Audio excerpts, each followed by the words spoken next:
परीशे घूंघट निकाले बैठी उस शख्स की मुंतजिर थी जो उसकी धड़कनों में बसता था।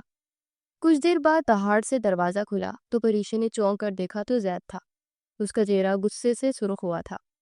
परीशे जल्दी से सीधी होकर बैठ गई। जैद चलता हुआ बेड के पास आया। उठो। जी?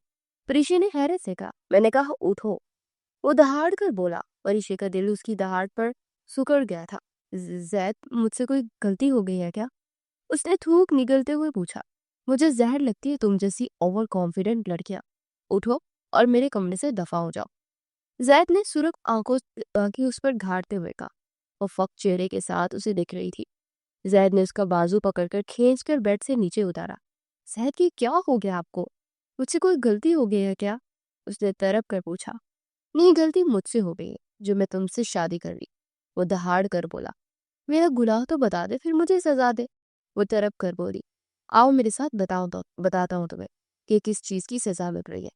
जैद ने कहा, फिर उसे खींचता हुआ बाहर ले आया। फिर से वो लेकर बाहर लॉन से मुंसलिक बनी अनेक्सी में ले आया। और फिर दरवाजा खोलकर उसे अंदर लाकर हाथ छोड़कर सब लाइट्स ऑन की। कुछ पल के लिए परीशे की आंखें चिंधिया गई। फिर उसने धीरे से आंखें खोलकर देखा तो उसे लगा उसके सर पे आसमान टूट पड़ा है। वो अलेक्सी में अलीजा की लगी तस्वीरों को फटी फटी निगाहों से देखेगी। तो ये थी जैद की मोहब्बत, उसकी खुद की बहन।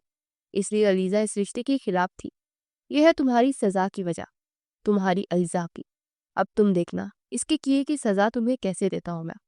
जैद ने दहाड़ कर कहा। परीशे जमीन पर बैठती चली गई। आंसू उसके सुरख कंतारी रुखसार को भिगो रहे थे। एक पल के लिए जैद के दिल को कुछ हुआ मगर फिर उसको रोता छोड़कर बाहर निकल गया। परीशे कितनी देर गुत्तों में सर दिए बैठी थी। फिर दूर से तहज्जुद की अजान की आवाज पर वो चौंकी। फिर जमीन पर सजदे में सर रखकर पूट पूट कर रो दी। न जाने कब रोते रोते वो सो गई। फिर उसकी गर्दन में अकड़ाव हुआ तो वो उठकर बैठ गई। कुछ देर तक वो यूं ही बैठी रही और फिर कहीं से चंद गेंडों की दुल्हन वो नहीं लग रही थी। उसकी कलाइयां चूड़ियों के टूटने से जख्मी हो चुकी थी। चेहरे पर आंसुओं के निशान और काली गुप अंधेरे जैसी हसीन आंखें सुर्ख हो गई थी। कितनी खुश थी वो कि आज उसकी शादी अपनी मोहब्बत से हो रही थी। जैद उसका क्लास फेलो था और क्लास में वो सबसे बड़ा लड़का था। से लोगों की जुबानी पता चला कि आज से 5 साल पहले लड़का किसी लड़की से मोहब्बत करता था मगर वो लड़की उसे रिजेक्ट करके किसी दूसरे का हाथ थाम कर चली गई, जिसके बाद उसने सुसाइड की और 2 साल कोमा में रहा। वह मुश्किल जिंदगी की तरफ लौटा फिर दोबारा स्टडी करने के लिए यूनिवर्सिटी आ गया मगर बहुत ही खरूज टाइप था। परीक्षा से दोस्ती करने के लिए पीछे पड़ गई। बलाखिर दोनों की दोस्ती हुई और जैद कभी कभार उसकी हरकतों पर चिढ़ जाता था मगर कभी कभार तन्हाई में हंस देता। फिर एक दिन जैद ने उसे प्रपोज किया तो वो कुछ पल सोच में डूब गई और दिल के इनकार के बावजूद वो इसे इनकार नहीं कर पाई। लेकिन फिर रिश्ता तय होते ही वो दोनों एक दूसरे के क्लोज हो गए।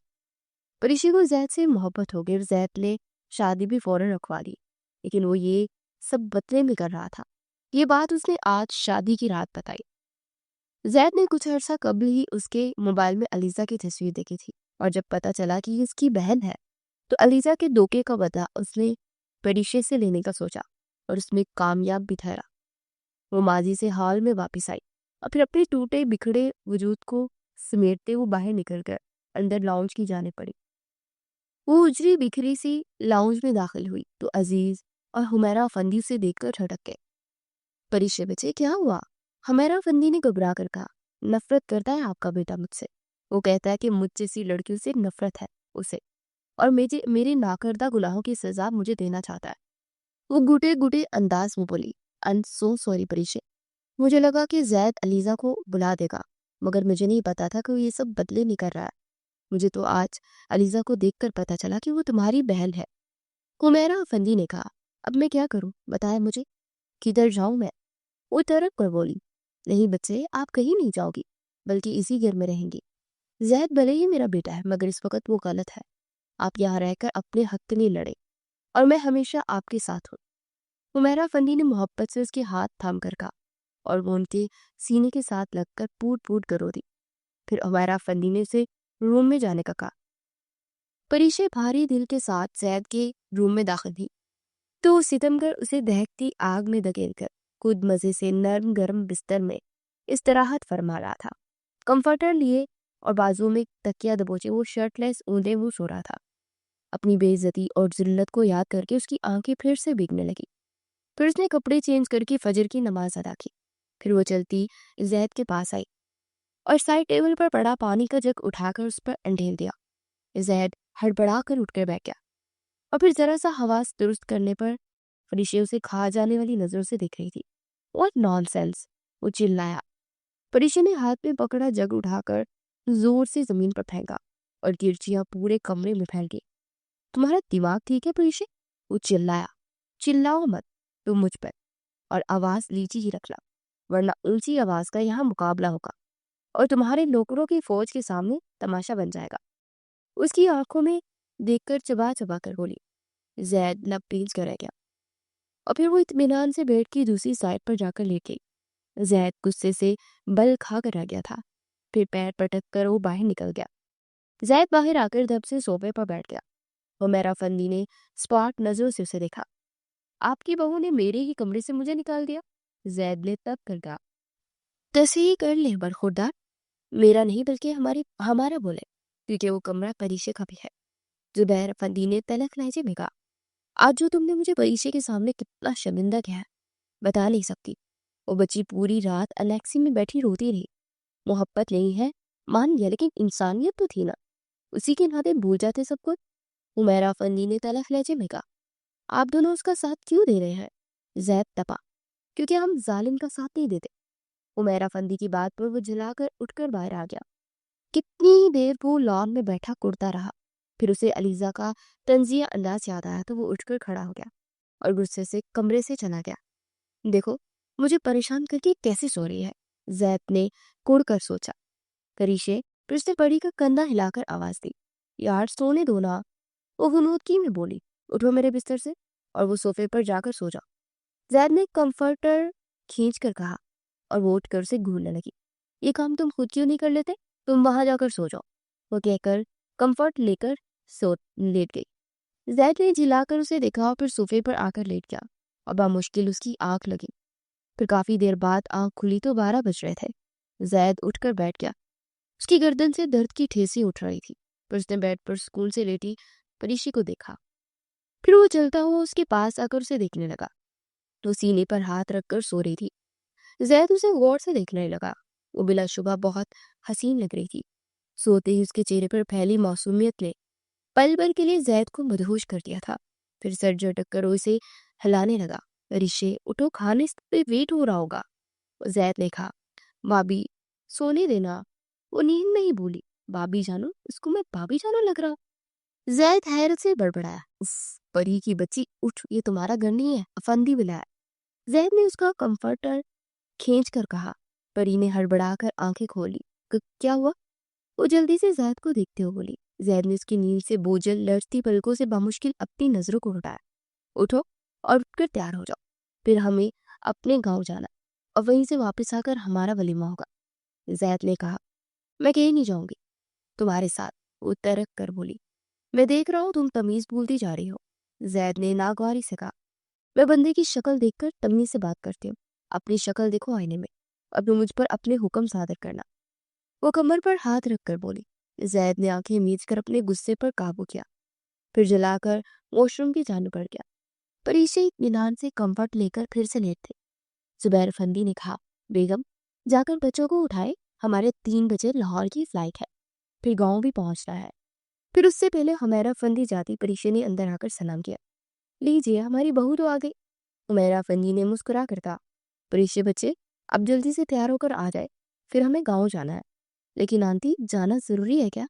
परीशे ने सर झुकाकर पूछा। जी बच्चे जाना जरूरी है। जैद की दादो तो नहीं है, इनकी सगी बहन है। मासी जी तो उनको मिलने जाना बहुत जरूरी है। उनके यहाँ कोई रस्म और रवाज है और जरा अनोखी किस्म के हैं, तो प्लीज माइंड मत करना। उमेरा फंदी ने कहा तो परीशे ने इस बात में सर लाया। पूर्व तैयार होने के लिए रूम की जानी पड़ गई। फिर वो लोग एयरपोर्ट के लिए निकल गए। परीशे प्लेन में दाखिल होकर इत्मीनान से जाकर अपनी सीट पर बैठ गई।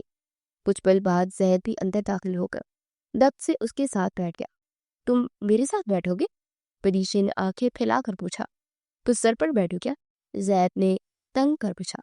तुम सर पर नहीं, जूते की नोक पर बैठे के काबिल हो। वो तंग कर बोली। Shut up. जैद ने तान पीस कर कहा। You shut up. परिशे दानिस्ता ऊंची आवाज में कहने लगी। तो सब लोग उसे देख लेने थे। जैद ने गड़बड़ाकर इर्द गिर्द देखा। आहिस्ता चिल्लाओ। जैद ने भेजी हुई आवाज में कहा। चिल्लाया ऊंची ही जाता है। इत्मीनान भरा जवाब जैद को दबा गया। फिर जैद ने फैशन मैगजीन मंगवाकर उसे देखना शुरू कर दिया। ठड़की कहेगा। परिशे उसे घूरती हुई बड़बड़ाई। फिर उसने एयर होस्टेस के करीब आने का इशारा किया। प्लीज एक जूस और एक फैशन मैगजीन जिसमें हॉट हॉट से लड़के हो। वो ऊंची आवाज में बोली। जैद उसकी बात पर खौल कर रह गया। मिस आप जाए और कुछ भी मत लेकर आइए। जैद ने कहा। क्यों ना लेकर आए? तुम खुद भी तो आधी नंगी आधी ढकी लड़कियां देख रहे हो, क्योंकि तुम्हारे साथ तुम्हारी एक रात की दुल्हन बैठी है। परीशा ने तब कर ऊंची आवाज में कहा। श्श। जैद ने जल्दी से उसके मुंह पर हाथ रखकर कहा। परीशा उसके लम्ब से सुन हो गई। वो एकटक उसे देखे गई। जैद जल्दी से हाथ हटाकर पीछे हट गया। उसे लगा कि अगर वो मजीद उन झील जैसी आंखों में देखेगा तो अपने हवास खो देगा। परीशा भी रुख फेर कर अपने आंसू जब्त करने लगी। वो इरादा कर चुकी थी कि वो रोएगी नहीं, जैद अफंदी को रुलाएगी। फिर वो लोग हवेली पहुंचे। कुछ देर मासी जी के पास बैठकर वो दोनों अपने कमरे में आराम करने चले गए। जैद कपड़े चेंज करके जल्दी से बेड पर चौड़ा होकर लेट चुका था। उठो यहाँ से, मैं बेड पर सोऊंगी। वो चिढ़ कर बोली। नहीं उठूंगा। जैद ने आंखें मूंद कर कहा। मैं पानी डाल दूंगी। वो गुस्से से बोली। यहाँ पानी का कोई जग नहीं है। वो इत्मीनान से बोला। वॉशरूम तो है और उसमें लोटा तो जरूर होगा।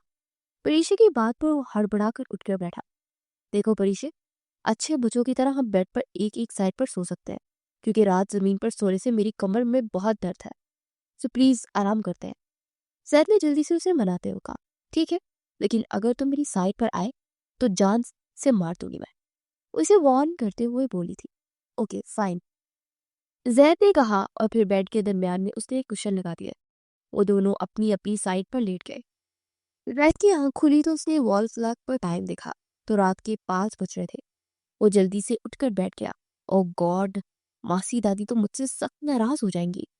वो बड़बड़ाया। फिर जल्दी से मुंह हाथ धोकर बाहर निकला तो हवेली के सेन में चारपाइयां बिछाकर सफेद चादर और लाल गांव तकिए रखे गए थे। ये सब क्या है? उसने हैरत से पूछा। छोटी दुल्हन के मुंह दिखाई है और गांव के सब जमींदार की बीवियां आ रही हैं। सिराज अफंदी के पोते की बीवी देखने, मासी जी ने जवाब दिया। ओह अच्छा। फिर वो आकर मासी की गोद में सर रखकर लेट गया। छोटी दुल्हन, तुम्हें इतनी बार उठाने की, मगर तुम्हें तो लगता है कोई नशा वशा पीकर सोए थे। मासी जी ने कहा। मुझे तो नहीं उठाने के, ये फाफे कुकली। जैद ने दिल ही दिल में उसे कोसा। फिर उठकर परीशा को ढूंढने लगा तो उसे हमारा फंदी के कमरे में मिल गई। तुम खुद को समझती क्या? वो पास आकर तब कर बोला। इंसान। इत्मीनान भरा जवाब आया। जैद उसके जवाब पर तब गया और हुमैरा फंदी ने अपने मुंह पर हाथ रखकर हंसी रोकी। मॉम, आप इसकी हरकतों पर हंसकर इसे शह दे रही है और मैं इस बदतमीज लड़की को मजीद बर्दाश्त नहीं कर सकता। जैद ने चिल्ला कर कहा। Mind your language Zaid. Humaira फंदी ने सरजनिश भरे लहजे हुए कहा। मॉम, मैं लास्ट बार इसको वार्निंग दे रहा हूँ, अगर ये आराम से मेरे हुक्म पर नहीं चली तो तलाक दे दूंगा इसे। जैद ने गुस्से से कहा। तुम अगर मुझे तलाक नहीं भी दोगे तो मैं खुद हुला ले लूंगा। मुझे तुम जैसे घटिया के साथ नहीं रहना। वो भी चिल्ला कर बोली। बस कर दो तुम दोनों। उमैरा फंदी ने उनके आगे हाथ जोड़ते हुए कहा। तो दोनों चुप हो गए। फिर जैद तेजी से वहां से निकल गया और हुमैरा फंदी सर पकड़ कर बैठ गई। परीशा लब खींच कर रह गई।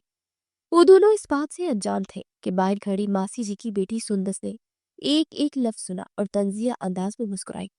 आज तुम्हारी बहुत जिल्लत होने वाली है हुमैरा बेगम, वो तंज से बोली और मोबाइल में रिकॉर्डिंग वीडियो को देखते बोली और इत्मीनान से बाहर निकल गई।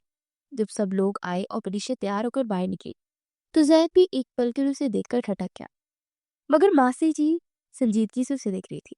फिर वो उठी और वीडियो खोलते हुए उसके सामने की। वो लोग फक चेहरे से उस वीडियो को देख रहे थे और हुमैरा लब तेज कर रह गई। मासी जी ने एक जोरदार थप्पड़ उसके मुंह पर रसीद किया।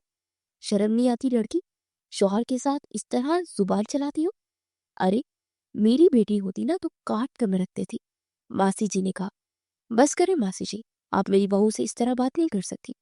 हुमैरा फंदी ने गुस्से से कहा तो मासी जी उसे भी कोसने लगी। परीशा, रुखसार पर हाथ रखे तेजी से बोली। फिर जैद के पास रुककर उसे शिकवक ना आंखों से देखा।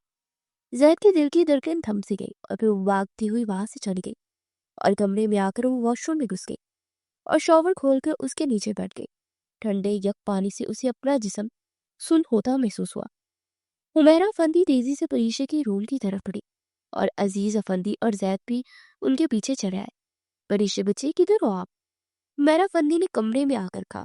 फिर उनको वॉशरूम से पानी गिरने की आवाज आई तो वो जल्दी से दरवाजा धकेल कर अंदर गई तो परीशे को शॉवर के नीचे देखकर चिल्लाई। जैद भी जल्दी से अंदर दाखिल हुआ। फिर हुमैरा अफंदी उसे बामुश्किल वहां से ले आई और इसका सारा जेवर उतारने लगी। जाओ, जाकर कपड़े चेंज करो और जैद तुम ये जल्दी से हीटर ऑन करो, वो जल्दी से बोली। फिर परीशे ने उठकर कपड़े बदले और दोबारा से बेड पर आके बैठ गई। मेरा फंदी जल्दी से उसके बाल हेयर ड्रायर से सुखाने लगी थी। फिर उन्होंने मोहब्बत से उसकी कंघी करके जबरदस्ती उसे बिस्तर पर लिटाया। जैद तुमने हीटर नहीं चलाया? हुमैरा फंदी ने कहा। मॉम गैस नहीं है, जैद ने कहा। फिर जब तक वो सोई नहीं हुमैरा फंदी उसके पास से हिली नहीं।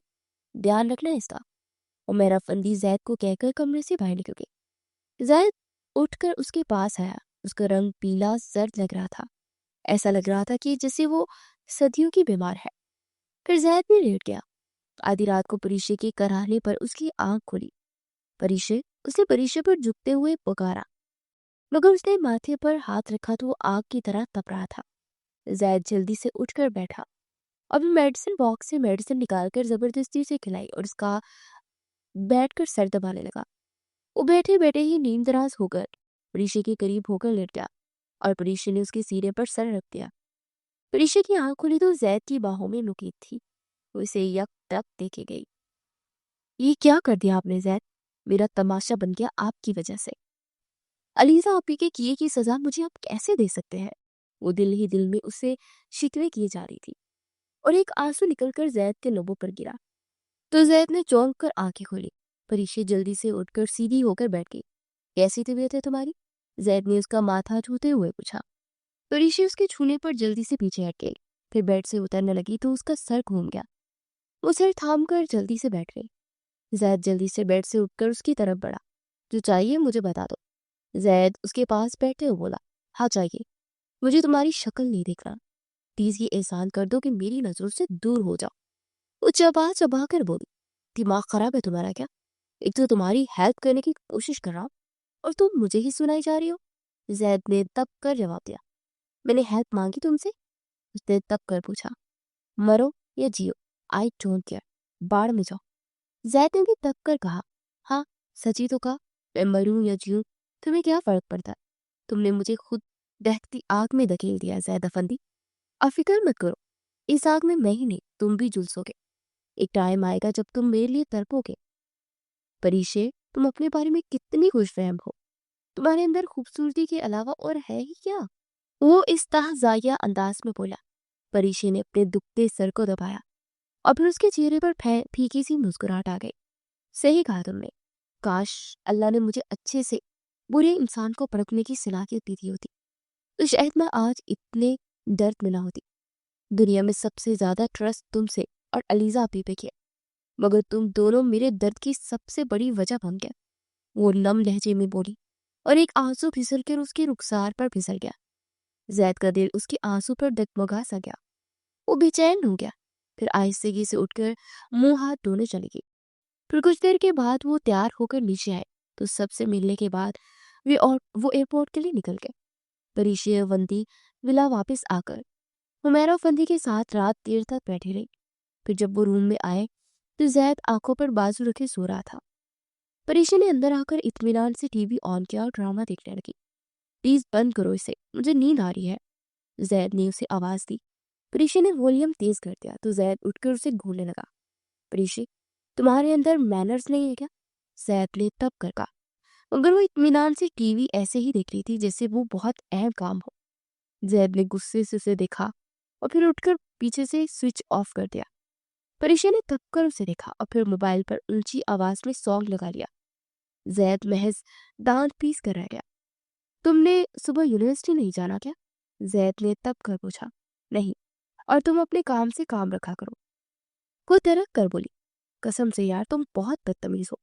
तुम्हारा शौहर हूँ और शौहर से ऐसे कौन पेश आता है? जैद ने झिला कर कहा।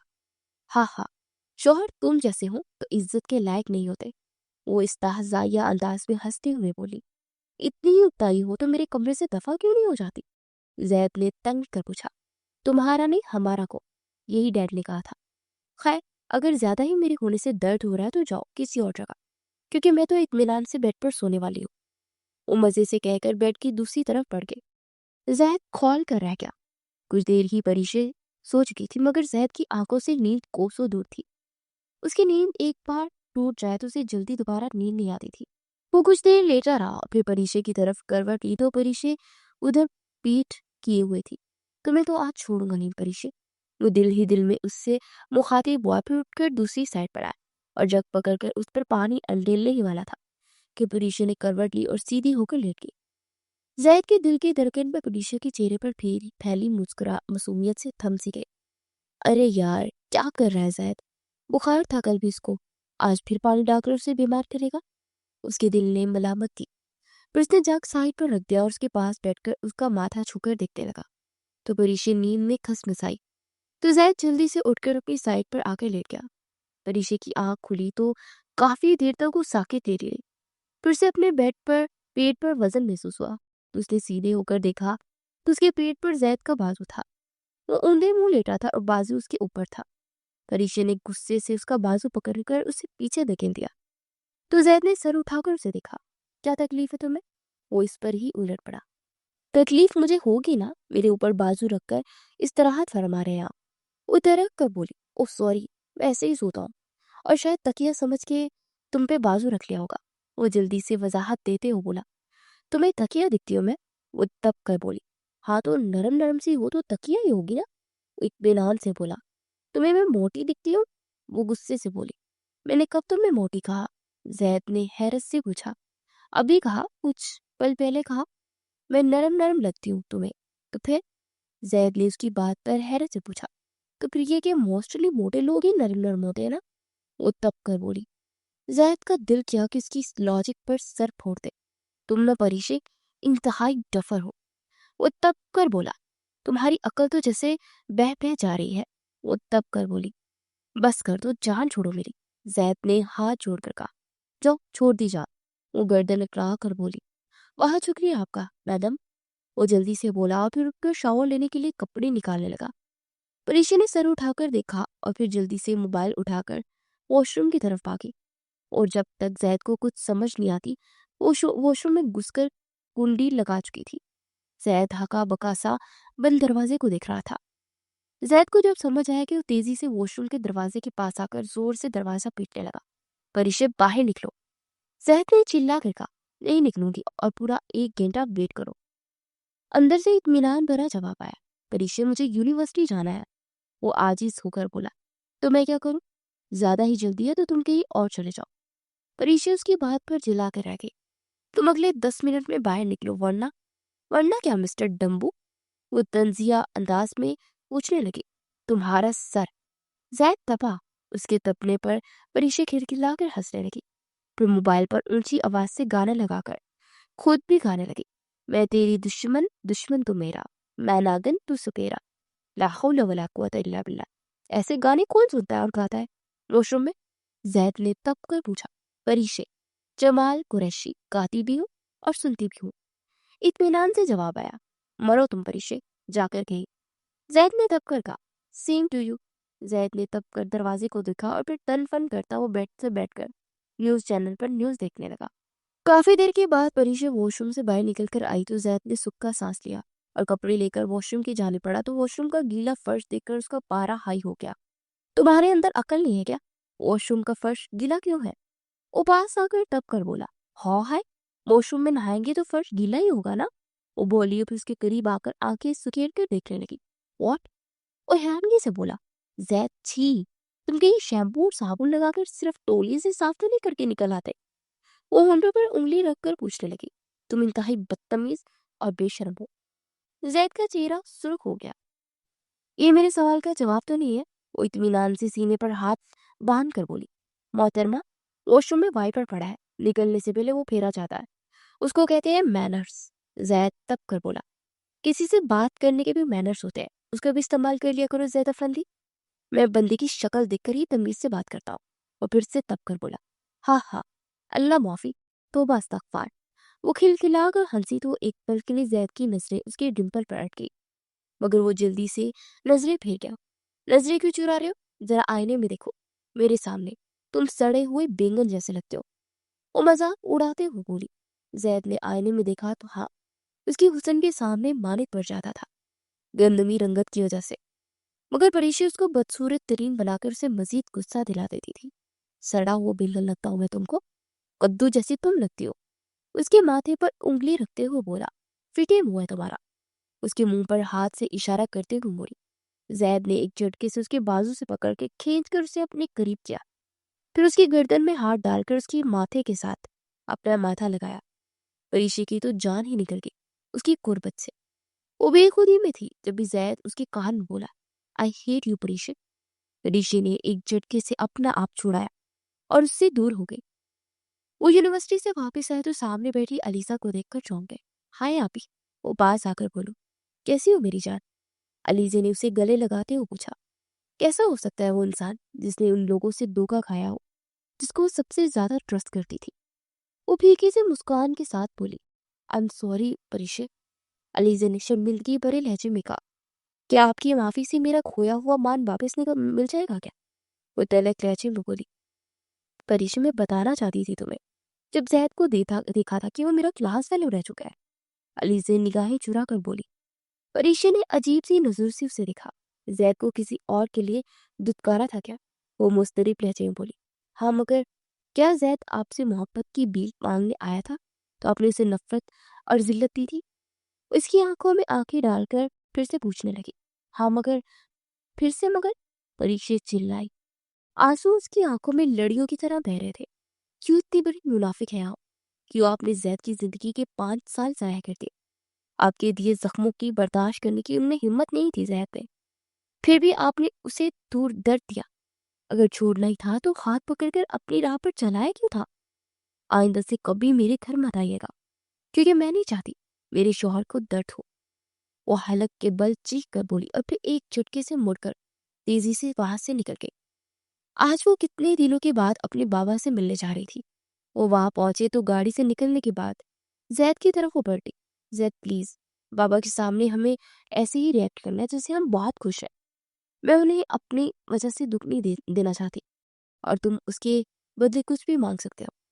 ये मेरा वादा है कि जो तुम मांगोगे वो मैं जरूर दूंगी। वो बोली, सोच लिया, बस अब तुम मेरे बाबा के सामने बिल्कुल ठीक बिहेव करना। वो सर चटक कर बोली तो जैद ने इस्पात में सर हिलाते उसे देखा। मैं कैसे कहूँ परिशे कि मैं ये सब अपने दिल की रजामंदी से करना चाहता हूँ, और मैं तुम्हारे साथ खुश हकीकत में नजर आना चाहता हूँ। वो उस पे नजरें काटते हुए दिल ही दिल में मुखातिब हुआ था। परिशे उसकी निगाहों की तपिश से अपना चेहरा जलता हुआ महसूस कर रही थी। फिर काफी देर के बाद बैठने के बाद वो घर के लिए निकल आए। परिशे घर वापस आई तो आते ही चेंज करने चले गए। कुछ देर के बाद वो वापस आकर बैठी तो जैद भी चलता हुआ उसके साथ आकर बैठ गया। तुमने मुझसे कोई वादा किया था, जैद ने कहा। जी मुझे याद है। वो सर झुका गई। जैद उसके फर्मा बरदारी पर मुस्कुरा दिया। तो फिर मैं जो चाहता हूँ वो मिलेगा मुझे। जैद उसकी गोद में सिर रखते हुए बोला, आपका हक है। वो होले से बोली, तुम पे फर्मा बरदारी अच्छी नहीं लग रही। उसके रुखसार को छूते हुए बोला, आप जो करना चाहते हैं जल्दी करें, फिर मुझे सोना है। वो जल्दी से बोली, क्या मतलब। जैद ने ना समझी से उसे देखते हुए पूछा, मतलब कि आप मुझसे अपना हक लेना चाहते हैं। वो झिझकते हुए बोली थी, व्हाट। जैद एक झटके से उठकर बैठा। तुम तुम मुझे ऐसा समझती हो। ओ माय गॉड, तुम्हें लगा मैं तुमसे ये मांगूंगा। जैद ने सुर्ख चेहरे के साथ कहा, तो और क्या चाहिए मुझसे आपको। ये तो चाहिए होता है आप जैसे मर्दों को। वो नजरें चुरा कर बोली। जैद ने उसे बाजू से थामकर एक झटके से खड़ा किया तो कटी हुई पतंग की मानित उसकी तरफ खींची चली आई। फिर जैद ने उसके दोनों बाजू पकड़कर कमर के पीछे लगा दी। हक की बात रहने दो परीशे, ये अगर मुझे हक लेना ही होता तो मैं बिना इजाजत के तुमसे ले सकता था, मगर मैंने ऐसा नहीं हूं ना, तो जबरदस्ती करूंगा। और ना तुम्हारी मजबूरी का फायदा उठाऊंगा। वो चबा चबा कर बोला। तो फिर मुझसे क्या चाहिए तुम्हें? वो हैरत से पूछने लगी।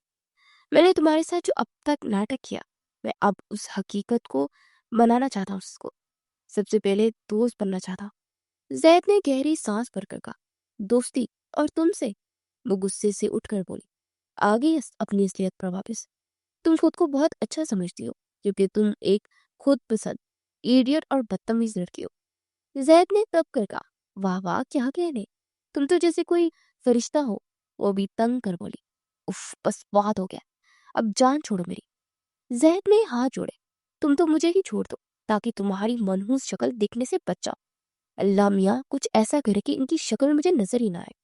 वो दुआ के अंदाज में बोली थी, बाढ़ में जाओ तो। जैद ने तब कर कहा और बेड की दूसरी साइड पर आकर लेट गया। उठो, ये मेरा बेड है। वो कमर पर हाथ रखकर बोली, वाह क्या कहने मोहतरमा के, अभी मुझे हक लेने का कह रही थी और बेड पर लेटना भी बर्दाश्त नहीं।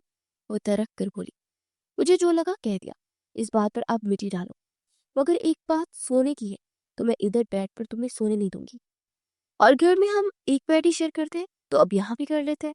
जैद ने जल्दी से उसकी बात काट कर बोला, इधर तुम्हारा बेड जहाजी साइज है, उसके बावजूद तुम मेरे को तकिए समझकर बाजू रखते हो तो फिर छोटा सा है। या तो रात को गधा समझकर मेरे ऊपर ही आ जाओगे। फिर बात मुकम्मल करके उसने बेख्तियार आंखें मिच ली।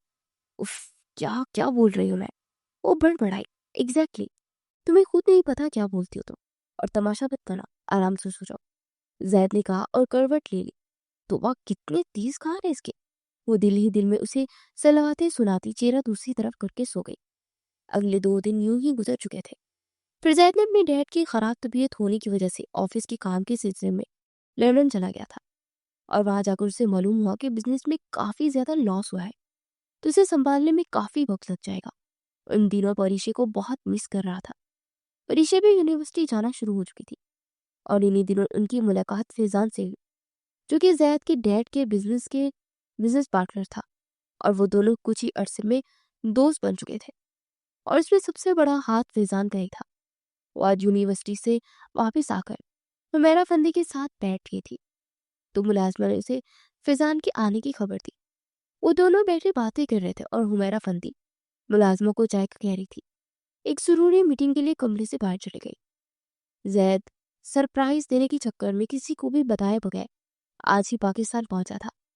और वो जैसे ही अंदर दाखिल हुआ, सामने का मंजर देखकर ठहरक गया। परीक्षा और फैजान आपस में बैठे गपशप कर रहे थे। उसे सलाम किया तो एकदम चौंक गया। अलेक्स लाइक करने के बाद उनके पास वो बैठ गया। वो दोनों इसे इग्नोर करके इस तरह बातें कर रहे थे जैसे उसका वजूद यहाँ मौजूद ही ना हो। कुछ देर बैठने के बाद वो गुस्से से उठकर अपने कमरे की जानिब बढ़ गया। जैद पिछले 2 घंटे से कमरे में इधर से उधर चक्कर काट कर अपने अंदर उठते तूफान को खत्म करना चाह रहा था। वो हार कर सोफे पर बैठ गया और हाथों की उंगलियां एक दूसरे में फंसाकर मुस्तैद सा बैठा रहा।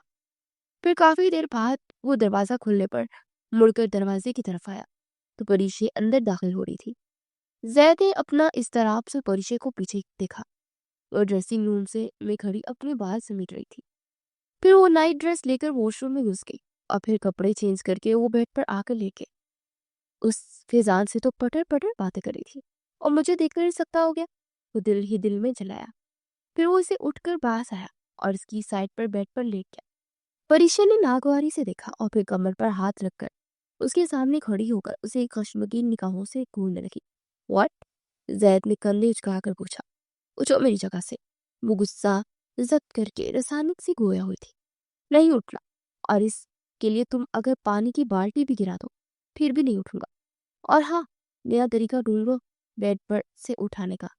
जैद ने इत्मीनान से कहा, ठीक है लेटे रहो, मैं क्यों तुम पर अपना टाइम वेस्ट करूं। वो इत्मीनान से बोली और फिर अपनी बॉक्स और मोबाइल पकड़कर वॉशरूम से निकल गई। जैद लग पूंछ कर रह गया। फिर से तक उसने तकिए कुशन उठा उठाकर जमीन पर फेंके और आंखें बंद करके लेट गया। मगर नींद तो उसकी आंखों से दूर हो गई थी। कुछ देर तक वो लेटा रहा, फिर उठकर बाहर निकल आया। फिर साथ वाले कमरे का दरवाजा खुला तो परीक्षा अंदर सोई हुई थी। वो धीरे से चलता हुआ उसके पास आया और उसे देखने लगा। तुम ऐसे कैसे कर सकती हो परीक्षा? आज मुझसे लड़े बगैर चुपचाप अपना कमरा छोड़ दी, इधर आ गया। वो इसके पास बैठते हुए सोचने लगा था। वो नींद से खुशमजाई तो जैद जल्दी से उठकर अपनी साइड पर आकर लेट गया। उसके अंदाज बेचैनी उसमें बढ़ती जा रही थी। जैद नाश्ते की टेबल पर पहुंचा तो सबसे पहले वो ही मौजूद थे। वो परीक्षा के साथ वाली चेयर घसीट कर बैठ गया। परी प्लीज इस स्लैश को जैम लगा दो, मैं बहुत लेट हो गया हूँ। वो जूस का गिलास लबों पर लगाते हुए बोला। परीक्षा ने उसे घूर कर देखा मगर मॉम डैड की वजह से वो कुछ नहीं बोली और चुपचाप स्लाइस को जैम लगाकर उसकी तरफ बढ़ाया। प्लीज एक और को लगा दो, सैद ने कहा। परीक्षा ने उसे खा जाने वाली नजरों से देखा और फिर दूसरे को जैम लगाने लगी। सैद ने बमुश्किल अपनी हंसी कंट्रोल की। फिर नाश्ते से फारिग होकर परीक्षा बैग थाम कर बाहर निकली तो जैद भी उसके पीछे निकल आया। वो दोनों इकट्ठे ही यूनिवर्सिटी पहुंचे कि फ्री पीरियड में परीक्षा अपनी मखसूस जगह पर आकर बैठकर ये जो काम कर रही है वो मुझे गुस्सा दिला रहे हैं। परीक्षा ने कहा। मैंने क्या किया? जैद का इत्मीनान भरा जवाब आया। तुम अच्छे से जानते हो। वो तभी। मैं तो बस। हाय परी, आज इतने गुस्से में हो? खैरियत तो है ना? इससे पहले कि जैद कुछ कहता कि फैजान ने पास आकर पूछा। बिल्कुल खैरियत है फैजी, करीशे ने कहा। चलो फिर उठो, कैंटीन चलते हैं। फैजान ने इसकी तरफ हाथ बढ़ाते हुए कहा। ओके। करीशे ने उसके हाथ में हाथ देकर कहा। जैद के अंदर तूफान मच गया। वो एक झटके से उठा और परीशे का हाथ पकड़ कर अपनी तरफ खींचा। फैजान तो फैजान, परीशे को भी इसकी इस हरकत की तवक्का नहीं थी। ये सब क्या बदतमीजी है जैद? फैजान ने इर्द गिर्द देखते हुए कहा। बदतमीजी मैं नहीं, तुम कर रहे हो। तुम जानते हो कि मैं तुम्हें पसंद करता और तुम मेरी बीवी के साथ फ्री हो रहे हो। जैद ने तलख से लहजे में से कहा था। दुश्मन मैं नहीं हूं तुम्हारा, तुम खुद एहसास कमतरी का शिकार हो मुझे देखकर। फैजान ने कहा। तुम हो क्या चीज फैजान अभी, जो मैं तुम्हें देखकर एहसास कमतरी में मुब्तला हो जाऊं? जैद ने तरक करता। जैद तमाशा मत बनाओ, फैजान ने दबे दबे लहजे में कहा। तुम परीक्षा से दूर हो। जैद ने उसका गिरेबान पकड़ कर कहा। बस करे हाथ दोनों। परीक्षा ने जैद को पीछे देखे से कहा। तुम इस घटिया इंसान से कोई ताल्लुक नहीं रखोगी। जैद ने परीक्षा का बाजू दबोच कर कहा। आप होते कौन है जो मना करने वाले? वह फैजी फ्रेंड्स है और हमें मिलने से आप नहीं रोक सकते, परीक्षा ने कहा। परीक्षा हद में रहो, जैद ने कहा। चले फैजान, परीक्षा ने तीखे नजरों से जैद को देखते हुए कहा और दोनों वहां से निकल गए। जैद ने जोर से मुठ्ठियां बेच ली। उसका अपना सर दर्द से फटता हुआ महसूस हो रहा था। फिर वो वहां से निकलकर स्टडी हॉल की जाने पड़ गया। जैद लाइब्रेरी आकर कितनी देर इधर से उधर टहलता रहा। फिर वो गिरने वाले अंदाज में जमीन पर बैठ गया। तुम समझ नहीं रही हो परिचय, फैजान बहुत घटिया इंसान है। जितना मीठा है उतना जहरीला है। वो धीरे ही दिल में परिचय से मुखातिब हुआ। फिर वो खुद को संभालता हुआ उठकर भागता हुआ कैंटीन में आया जहाँ वो दोनों समोसे खा रहे थे। फैजान ने झुककर उसके कान में कुछ कहा तो परिशी खिलखिला कर हंस पड़ी। जैद को अपना वजूद दहकती आग में महसूस हुआ। परिशी उठो, हमें फौरन घर जाना है। वो जल्दी से उसके पास आकर बोला। क्यों, क्या हुआ, सब खैरियत है? परिशी ने परेशान कुन लहजे में पूछा। तुम चलो, हमें फौरन घर चलना है। जैद ने संजीदगी से कहा। परीक्षा इस बात में सर हिलाकर अपनी चीजें समेटने लगी। ओके फैजी, मैं चलती हूँ, परीक्षा ने कहा। फिर जैद के साथ बाहर निकल गई। कार अफंदी विला के सामने पहुंची तो जैद ने हॉर्न पे हॉर्न देना शुरू कर दिया। गार्ड ने दरवाजा खोला तो जैद ने गाड़ी अंदर गिराज में लगाई और बाहर निकल आया। अब बता भी दो, हुआ क्या है? ऋषि ने चिल्ला कर पूछा। कुछ भी नहीं हुआ, जैद ने इत्मीनान से जवाब दिया। मतलब?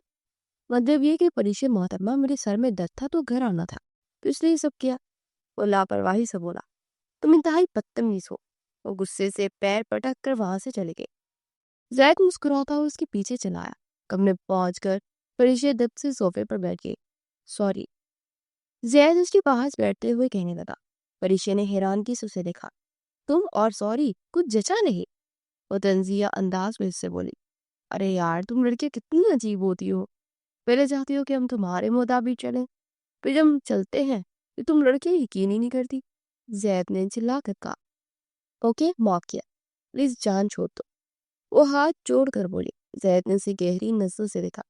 एक रिक्वेस्ट है, जैद ने कहा। परिशे सवालिया नजरों से उसे देखने लगी। फैजान अली से दूर हो। क्यों, वजह?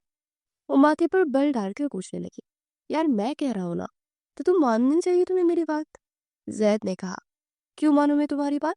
वो कमर पर हाथ रखकर बोली, क्योंकि तुम्हारा शौहर हूं मैं। जैद ने नागवारी से कहा, हा हा। वो पेट पकड़कर हंसने लगी। शौहर? रियली? कब तुम्हें लगा कि तुम मेरे शौहर हो? कौन से हकूक अदा किए हैं तुमने शौहर होने के? और हंसी रोककर तंजिया अंदाज में बोली, और तो तुम्हें अपना हक चाहिए। जैद ने मायनी खेज अंदाज में कहा, शट अप।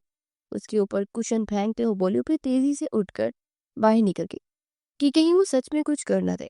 फिर दोपहर में वो सोई तो शाम में ही उठी। उसने उठते ही साइड टेबल पर मोबाइल उठाकर देखा तो फिजान की मिस्ड कॉल थी। ओह शिट, मुझे तो पार्टी में जाना था। वो बड़बड़ाई और फिर जल्दी से उठकर तैयार होने लगी। जैद कमरे में दाखिल हुआ तो परीक्षी को देखकर ठटक कर रुक गया। वो ब्लू साड़ी में आईने के सामने खड़ी लिपस्टिक लगा रही थी। किधर की तैयारी? जैद ने पूछा। जिधर की मर्जी हो, तुम्हें क्या? हस्बे तरक कर जवाब आया। तो तुम बता दोगी कि जुबान किस जाएगी तुम्हारी?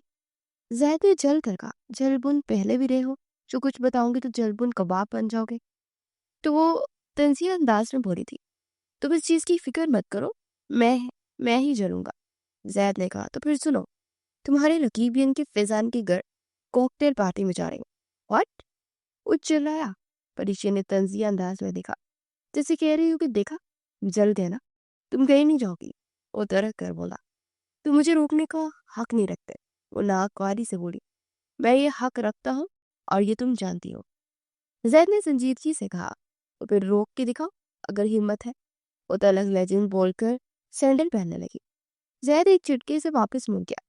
परीक्षी चलती हुई गाड़ी के पास आई और दरवाजा खोलकर उसमें बैठ गई। चले चाचा, वो मोबाइल पर मैसेज टाइप करते हुए बोली, और गाड़ी तेजी से गेट से बाहर निकली और मेन सड़क पर आकर गाड़ी ने दूसरी तरफ का रूट लिया तो परीक्षी चौंक कर सीधी हो गई। चचा, हमें फैजान साहब के घर जाना है और वो दूसरी साइड पे है। गाड़ी पे चाचा नहीं, मैं हूँ। जैद ने इसकी बात पर मुड़ते हुए जवाब दिया। जैद, ये क्या पागलपन है? मैं तुम्हें जान से मार दूंगी। वो चिल्लाई। ट्राई करके देख। जैद ने मुस्कुरा कर कहा, स्टॉप द कार और न मैं गाड़ी से छलांग लगा दूंगी। ये भी ट्राई कर लो। जैद ने मुस्कुरा कर कहा। वो दरवाजे को जोर लगाकर खोलने लगी। मेरी जान कोई फायदा नहीं, वो पलट कर बोला। वो गुस्से से उसे देखने लगी, फिर उसने स्ट्रिंग को घुमा दिया। वो गाड़ी तेजी से घूम गई। जैद ने वो मुश्किल संभाली मगर उसका सर स्ट्रिंग से बहुत जोर से टकराया। उसके सर से ठेसे उठ। उसने हाथ लगाकर देखा तो सर से खून निकल रहा था। तुम पागल हो गई हो परीक्षे? वो गुस्से से बोला और टिश्यू पकड़कर खून साफ करने लगा, मगर खून तेजी से निकल रहा था। परीक्षे उसका खून देखकर लब काट कर रह गई थी। फिर जैद ने गाड़ी तेजी से पलटी और वापस आंधी तूफान की तरह चलाता फैजान हाउस के सामने पहुंचा और जोर से ब्रेक लगाई कि टायर चिरचिरा गए। जाओ, उस सर्द लहजे में बोला। परीक्षित तो उसका खून देखकर गुमसुम सी बैठी थी, मगर जो कुछ उसने उसके साथ किया वो याद करके उसकी अना और खुददारी उसे करीब नहीं जाने दे रही थी। वो तेजी से निकलने लगी तो जैद ने उसे रोकने को कहा। जब आना हो बता देना। जैद ने कहा, जरूरत नहीं, मैं फैजी के साथ आ जाऊंगी। वो सर्द लहजे में कहकर बाहर निकल गई। जैद को अपने अंदर कुछ टूटता हुआ महसूस हुआ। ऋषि, आज मेरे दर्द पे तुम्हारे इस तरह के रवैये ने बता दिया कि तुम मुझसे कितनी नफरत करती हो। जो लड़की मेरी जात से जरा सी खराश बर्दाश्त नहीं करती थी, वो मेरे जख्म पर मुझे तनहा छोड़कर पार्टी में जा चुकी। जैद दिल ही दिल में उससे मुखातिब हुआ। फिर सर झटक कर वो गाड़ी मोड़कर वापस पलट गया। जैद यूनिवर्सिटी के लिए तैयार होकर अपने माथे पर बैंडेज कर रहा था कि परीशे वॉशरूम से निकली। परी यार प्लीज हेल्प कर दो, जैद ने कहा। परीशे ने उसके माथे की तरफ देखा जहाँ स्टिचेस लगे थे। परीशे का दिल डूबा। सॉरी, मैं पहले ही लेट हो चुकी हूँ। तुम्हारी खिदमत करने लगी तो मजीद लेट हो जाऊंगी, वो कहकर अपने बाल ड्राई करने लगी। जैद की आंखों में दर्द सा उतरा। फिर वो खुद को संभालता अपनी मरहम पट्टी करने लगा। परीशे इत्मीनान से तैयार होने लगी, मगर कनखियों से उसे ही दिख रही थी। फिर जैद मुकम्मल तैयार होकर बाहर निकल गया और कुछ देर के बाद उसके पीछे आ गई। वो डाइनिंग टेबल पर आए तो हुमैरा फंदी और जुबैर फंदी जैद के माथे पर बैंडेज देखकर चौंके। ये क्या हुआ? हुमैरा फंदी ने परेशान होकर पूछा। हाँ बेटी, ये चोट कैसे आई? जुबैर फंदी ने भी जल्दी से पूछा। कुछ नहीं डैड, गाड़ी ज्यादा स्पीड में था तो संभाली नहीं गई, वो जल्दी से बोला। जैद, मेरी जान, गाड़ी ध्यान से चलाया करो, उमेरा फंदी ने कहा तो सर अस्पात में हला गया। फिर वो दोनों नाश्ता करके यूनिवर्सिटी पहुंचे तो फैजान सामने ही खड़ा था। परीक्षा गाड़ी से निकली तो तेजी से उसकी तरफ बढ़ा। फिर वो दोनों तेजी से अंदर बढ़ गए। जैद ने जोर से लपीट लिया। फिर सर चटक कर वो गाड़ी पार करने लगा। फिर वो अंदर दाखिल हुआ तो सब उसे देखकर चामगोइयां कर रहे थे। उस सबको इग्नोर करता क्लासरूम की जाने पड़ गया। सब क्लासेस लेने के बाद जैद बाहर आया तो फैजान और परीक्षा एक जगह पर इकट्ठे बैठे थे। जैद की आंखों में चुभन सी महसूस हुई। हाय जैद, क्या बात है? आपकी बीवी को ही हसरत से देख रहे हो? एक क्लास फेलो मुनीब ने इस्तेहज़ाइया अंदाज में कहा। लगता है परीक्षी मैडम को अमीर और फेमस लोग बहुत पसंद है। पहले जैद को बसाया, अब फैजान को बसा रही है। नीलम ने तंजिया अंदाज में कहा। जैद ने गुस्से से मुठ्ठियां खींच ली। बकवास बंद करो नीलम अखी, वो दहाड़ा। परीक्षा और फैजान ने चौंक कर उसे देखा। फिर वो तेजी से उनकी तरफ बढ़ा। क्या हुआ? परीक्षा ने पास आकर पूछा। मैंने मना किया था ना कि फैजान से मत मिलो। लोग लोग तुम्हें डिस्कस कर रहे हैं। जैद ने उसको बाजू दबोच कर कहा। फरीशे ने नाक वाले उसे देखा। क्या कह रहे लोग मेरे बारे में? वो तलस लहजे में बोली। नीलम ने अपनी बात दोहराई तो परीशे ने हाथ उठाकर नीलम के मुंह पर जोरदार थप्पड़ मारा। तुम्हारी हिम्मत? हिम्मत मेरी तुमने देखी नहीं है। परीशे ने उसकी बात काट कर कहा। मैं जिसके साथ मर्जी वक्त गुजारो, तुम लोग होते कौन हो मुझ पर नजर रखने वाले? और रही बात जैद की, तो जैद और मैं बहुत जल्द अलग होने वाले हैं, क्योंकि हमें लगता है कि हम एक दूसरे के साथ बिल्कुल भी नहीं जचते। फैजान और बाकी सब इसकी बात पर जोर से चौंके। मगर जैद बेयकीनी से उसे देख रहा था। तू शादी क्यों की थी अगर अलग ही होना था? मुनीब ने तंजिया अंदाज में पूछा। ये मेरा पर्सनल मैटर है, अपने काम से काम रखा करो और अपनी नीलम और दूसरी समन को संभालो। मिस्टर मोनीब। वो इसकी बात पर मुनीब के रंग फक हो गया और नीलम गुस्से से मुनीब को घूर रही थी। फिर वो एक काटदार नजर जैद पर डालकर वापस पलट गई। जैद का चेहरा इस कदर अहानत से सुर्ख हो गया था। वो एक झटके से मुड़कर तेजी से वापस पलट गया। दोनों के दरमियान 2 दिन से बोलचाल बंद थी। जैद ने इस दिन के बाद से उसे बुलाया तक नहीं था। वो दिल ही दिल में से इंतहाई गुस्सा था और मुंतजिर था कि उससे कोई ना कोई बात तो जरूर करेगी। मगर उसने शायद कसम खा रखी थी कि नहीं बात करेगी, और ना ही दिल में वो चिढ़ गया था। परीक्षे, तुम असाइनमेंट कंप्लीट कर ली तुमने क्या? ईशान सर की, परीक्षा की फ्रेंड माहम ने पूछा। अल्लाह, कौन सी असाइनमेंट? परीक्षा आंखें फैलाकर कहने लगी तो माहम के साथ साथ जैद भी चौंक गया। तुम्हें पता नहीं था कि असाइनमेंट पे ली है और आज लास्ट डेट है? माहम की आंखें फैल गई। क्या बोले जा रही हो? बांग तो नहीं पी रखी? वो तरक कर बोले। एक बांग वांग हमने नहीं, तुमने पी रखी है। और परसों सर ने रिपीट भी किया था कि असाइनमेंट तैयार होनी चाहिए वरना सजा मिलेगी। हाय रब्बा माहम, अब मैं क्या करूंगी? वो लब काटते हुए बोली। ये तो सर की क्लास में सर से ही पूछना, माहम ने चल कर कहा। परीक्षा का रंग उड़ चुका था क्योंकि सर दिशान बिना लगी लिपटी के इंसल्ट करते थे। इंसान को अगले कई दिन तक बदहजमी हो जाती थी। फिर परीक्षा ने बाकी के सारे पीरियड्स गायब दिमागी से ही लिए। उस सर जिशान की क्लास स्टार्ट हो चुकी थी। हेलो एवरीवन, सर ने अंदर आकर कहा। वहां मुझे छुपा ले कही। परीक्षा बड़बड़ाई। ये तो सबकी असाइनमेंट मिल चुकी है, मगर एक इंसान ऐसा भी है जिसको शायद सिर्फ अपनी ही मन मर्जियां करनी है। सर जिशान हाथ पीछे बाले बोल रहे थे। और हाँ माहम, सर की मीठी मीठी बिस्ती शुरू हो चुकी है। वो लब काटते हुए बोली। चुप हो जाओ वरना मेरी भी हो जाएगी। जी तो मिस परीक्षा, जरा खड़ी हो जाए, सर जिशान ने कहा। परीक्षा आंखें मीच कर खड़ी हो गई। मिस परीक्षा, इतनी समझदार वेल मैनर्ड है आप, मगर आपने ऐसा कैसे कर लिया कि मिस्टर जैद अफंदी जैसी इमेच्योर और मगरूर इंसान से शादी कर ली? परीक्षा ने इनकी बात पर चौंक कर देखा। जी? वो हैरत भरे अंदाज में बोले। जी मिस परीक्षा। वो सर हिला कर बोले। फिर वो जैद की तरफ पड़े। जी तो मिस्टर जैद, आपको पता है मुझे आपको किस बात पर चढ़ा? आप समझते हैं कि आपके वालिद साहब इस यूनिवर्सिटी के ट्रस्टी हैं तो आप कुछ भी करेंगे, लेकिन मैं ऐसा नहीं। मैं हमेशा हक पर रहा हूँ और कसूरवार को ही सजा देता हूँ। सो अब उसकी सजा तो मिलेगी। सो लाड साहब सजा भुगतने के लिए तैयार हो। वो मुतनज़िया अंदाज में बोले थे। पूरी क्लास नासमझी और हैरत से सर जिशान को देखने लगी। सर, जैद ने कुछ कहना चाहा। परीक्षा ने हैरत से पूछा। जी मिसिस परीक्षा, आपके हस्बैंड ने असाइनमेंट नहीं तैयार की? वो हैरत है यार, आपको खबर ही नहीं? अगर आप असाइनमेंट तैयार कर सकती थी तो ये क्यों नहीं कर सकते? शायद इनको अपनी अय्याशियों से फुर्सत ही नहीं थी। सर ज़ीशान ने नफरत भरे लहजे में कहा। उफ! ज़ैद ने अपने गुस्से को बमुश्किल कंट्रोल किया, मगर सर ज़ीशान का इतने दिनों का गुस्सा उस पर निकल रहा था। परीक्षे हैरान सी देख रही थी, कभी ज़ैद को और कभी सर ज़ीशान को। अब तुम क्लास में जा सकते हो मिस्टर ज़ैद, और अगले 1 महीने तक तुम मेरा कोई लेक्चर नहीं लोगे, सर ज़ीशान ने कहा। ज़ैद अपनी चीजें समेटकर बाहर निकल गया। परीक्षा पीरियड खत्म होने के बाद दंदनाती हुई ज़ैद के पास आई। तुम खुद को बहुत अजीम समझते हो? उसने तरह कर पूछा। मैंने ऐसा कब कहा तुम्हें? ज़ैद ने हैरत से कहा। तुमने अपनी असाइनमेंट मेरे नाम क्यों जमा करा? मेरी असाइनमेंट मेरी मर्जी, ज़ैद ने इत्मीनान से जवाब दिया। ये मेरे सवाल का जवाब नहीं है। अरे यार, तुम्हें इंसल्ट से बजाय उल्टा तुम मुझे ही बुरा भला कहने लगी हो। तुम्हारी और तुम्हारी दोस्त की बात सुन ली थी। तुम इतनी परेशान थी तो मैंने कहा कि मेरी बीवी परेशान है, तो मुझे अच्छा नहीं लगता मैं अपने नाम पर असाइनमेंट जमा करवा, इसलिए मैंने तुम्हारे नाम पर जमा करवा दी। और इत्मीनान से बोला, मिस्टर ज़ैद अफंदी, मुझे तुम्हारी मदद की जरूरत नहीं थी। वो तभी मगर मुझ पर फर्ज था कि मैं तुम्हारी इन चीजों पे हिफाजत करूं। मैं अपनी इंसल्ट पर सब्र कर सकता, तुम्हारी इंसल्ट पर नहीं। तुम्हें क्या लगता है तुम्हारी इन बातों पर मैं बिलीव कर लूँ?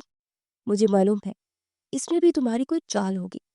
मुझ पे ही एहसान करके तुम सुबह की चाय बनवाना चाहते हो। वो दूसरी तरफ देखते उंगली से इशारा करते हो बोले। जैद उसकी बात पर मुस्कुरा दिया। परिशे का हैरत से मुंह खुल गया। फिर वो पैर पटक कर आ गई। पीछे से जैद का फलक शुगाफ कहका सुनाई दिया। हाय रब्बा, लगता पगला गया है तुम्हारे शौहर साहब। परिशे मैडम, वो बड़बड़ाई और फिर सर झटक कर आगे बढ़ गई। यूनिवर्सिटी से वापस आकर वो ऑफिस चला गया और शाम को वो काफी लेट वापस आया। खाना खाने के बाद वो रूम में दाखिल हुआ तो परिशे कोई असाइनमेंट बना रही थी और उसकी पलकें नींद से बोझल हो रही थी।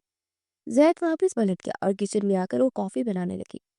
फिर कॉफी बनाकर मग लेकर वो कमरे में आया और कॉफी का मग उसकी तरफ बढ़ाया। परिशे हैरत से मग देख रही थी। मैंने कब तुमसे कॉफी मांगी? उसने तरक कर पूछा।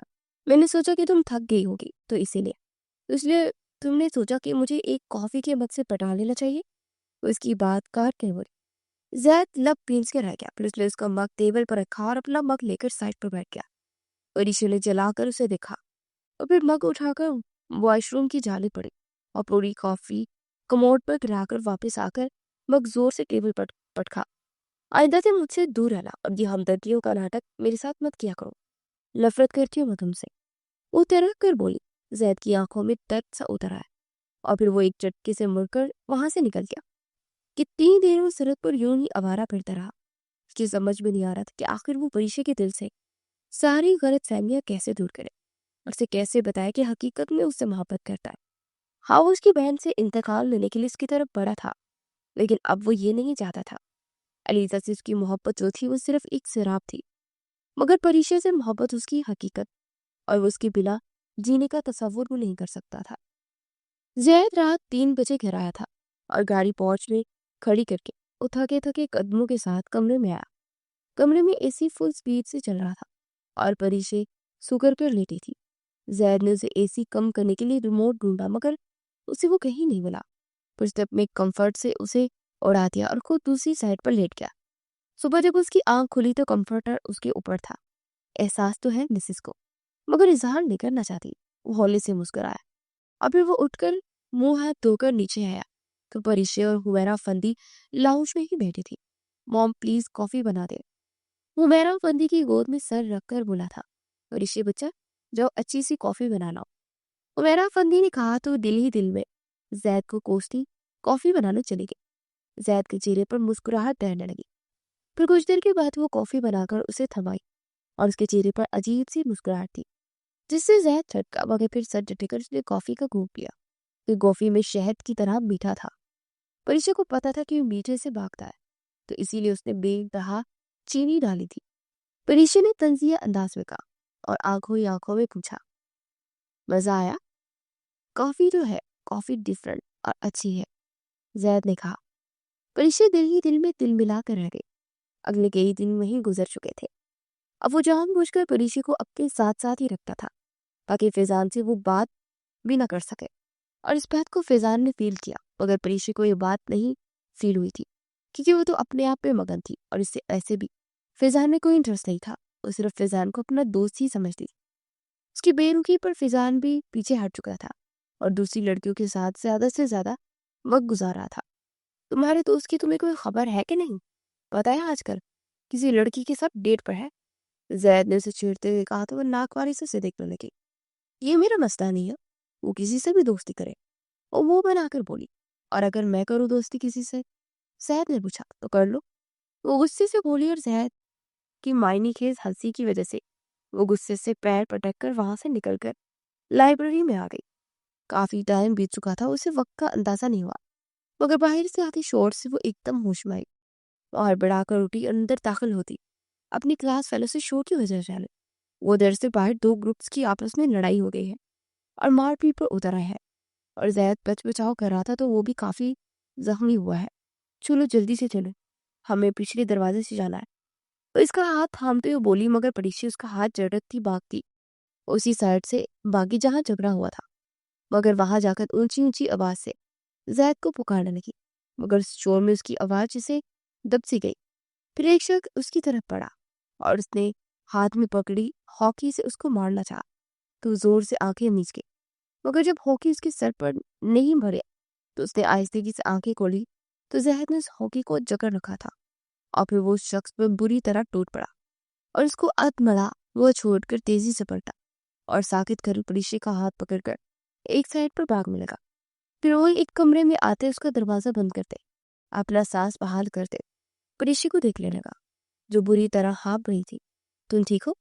जैद बेताबी से पूछने लगा तो उसने सर इस बात में हिलाया तो वो चौंक गया। जैद के माथे पर खून बह रहा था और इसकी पूरी शर्ट खून से भर चुकी थी। ओ माय गॉड, इतनी ज्यादा चोट आई है? जरूरत थी क्या तुम्हें सबके बीच में आने की? अगर कुछ हो जाता तो? वो तो अपना दुपट्टा उसके माथे पर रखते हुए बोली और आंसू बहकर रुखसार को भिगो रहे थे। ये जल्दी से अपना पूरा दुपट्टा उसके माथे पर बांधा जिससे खून रुक चुका था। हमें बाहर जाना होगा जैद, ताकि जल्द से जल्द हॉस्पिटल पहुंच सके। वैसे भी अगर इनमें से कोई यहाँ आ गया तो मजीद कुछ हो जाएगा। हमें इनके आने से पहले यहाँ से निकलना होगा। कहती हुई वो मुड़ने लगी तो जैद ने उसे खींचकर अपनी बाहों में पड़ लिया। ये कमरा ज्यादातर लॉक रहता है और इनका ध्यान इस तरफ नहीं आएगा और हम यहाँ से निकल कर नहीं जा सकते। फिलहाल कुछ हो सकता है, बाहर कोई ना कोई मौजूद हो और मैं अकेला तो ये सब हैंडल कर सकता हूँ, मगर तुम्हारे साथ कोई रिस्क नहीं ले सकता।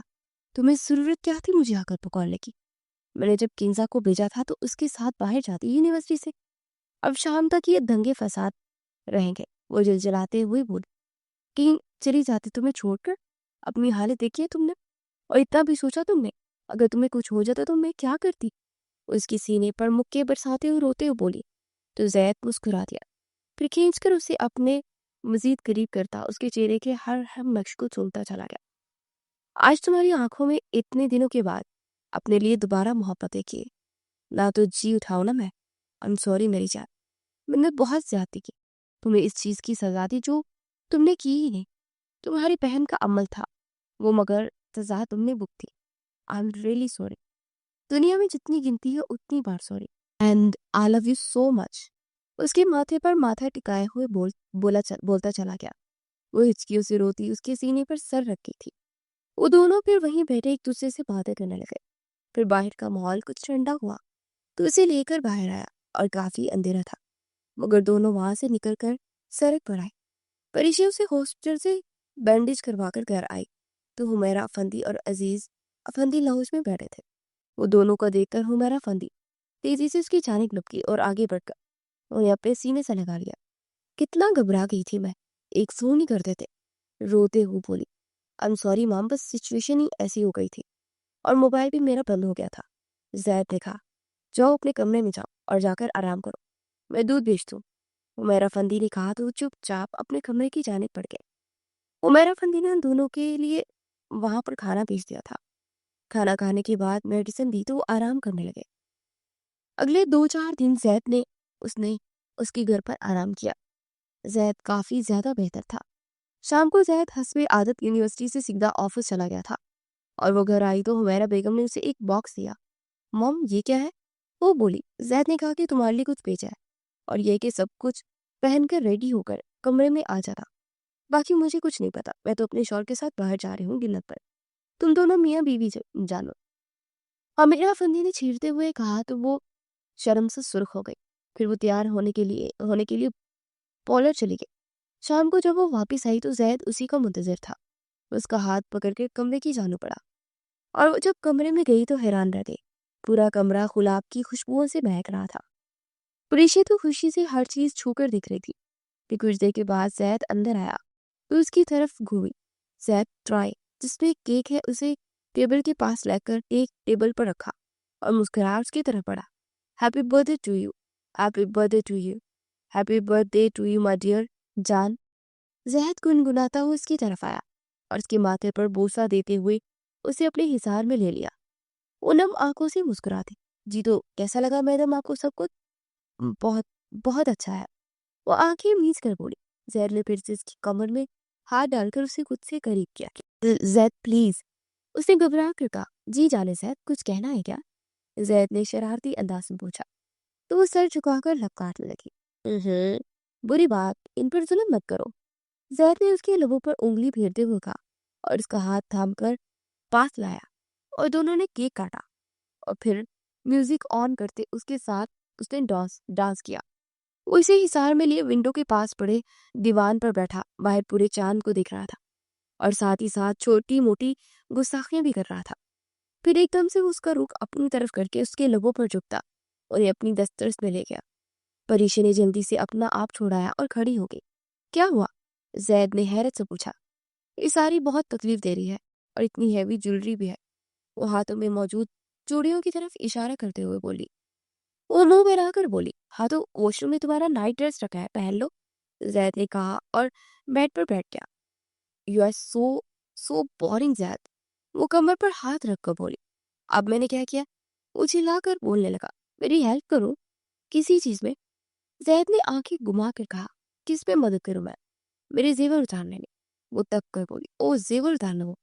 मुझे लगा कि जैद ने निचला होंठ दांतों तले के दबाते हाथ अधूरी छोड़ी थी। छी, कितने बेशरम हो तो। परीशी ने जोर से उसके कंधे पर हाथ मारा। फिर जैद ने उसका सारा जेवर उतारने में उसकी मदद की और फिर वो उठ के ड्रेसिंग रूम की तरफ बढ़ गई। चेंज करने के बाद वो बाहर आए तो जैद ने उसे खींच गया, अपने पहलू में गिराया। आज की रात हम पूरे होंगे, उसकी नोज पर लब रखते हुए गंभीर लहजे बोला। तो परीशी शर्मा कर उसे कुछ स्फुर्दगी देके फिर वो उसके कान के करीब अपनी गजल से रस घोलने लगा। तेरी मोहब्बत की खुशबू से महकता है जहां, तेरी मोहब्बत की खुशबू से महकता है जहां, तेरे बगैर है दिल को खाली सा यहाँ। दूरी की रातों में तेरी यादें बसाता हूँ, तेरी आंखों में ख्वाबों का जहां बसाता हूँ। जिंदगी की राहों में मिलते हैं दर्द और खुशियां, पर तेरे साथ चलकर मिलता है सुकून का जहां। कभी न छोड़ना मेरा साथ, ये वादा रहे, मोहब्बत की इस कहानी का हमेशा यही चेहरा रहे।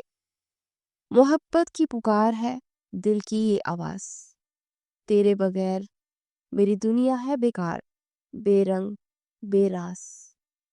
उस समय में उसके दिल ने एक दूसरे की गहराई को महसूस किया।